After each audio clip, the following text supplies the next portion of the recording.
This whole goofy society is built on scapegoats. We just give them fancy names like corporation, use words like disavowal. A vow is to claim something as your own. To disavow is to swear it never was. It's a smarmy word on its face, a crunchy candy shell of denial around a creamy chocolate center of confession. I mean, you can't disown a child you never had. The word is disavowal. Spell it with me. You can always say you didn't later.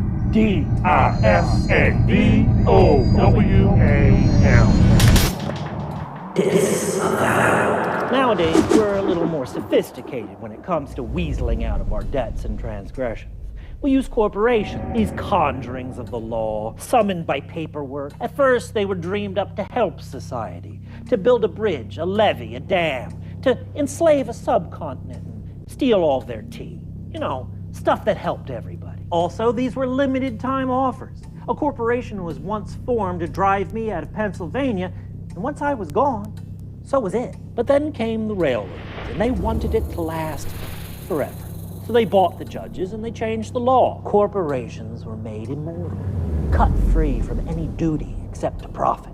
And then, the year after the United States officially cut back on slavery a little, the Supreme Court whispered, "It's a lie," and started giving corporations the same rights as people. I mean, if you're giving them to slaves, like all scapegoats before them, these legally binding golems with disavowals in their mouth, they shield sinners from blame.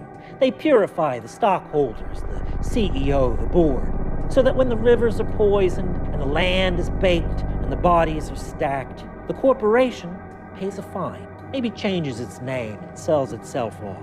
And the sinners, they walk away, wealthy, powerful.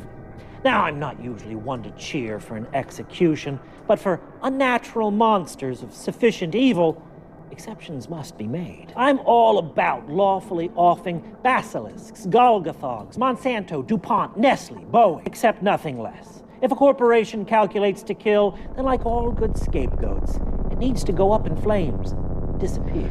Of course, I've never really been into this whole scapegoat hocus pocus. If you ask me, a whole group of people calculates to kill, then a whole bunch of heads need to go in a basket. I mean, honestly, what kind of civilization lets people file paperwork for immunity in advance, so long as the motive is profit? I mean, what kind of joint are you people running here?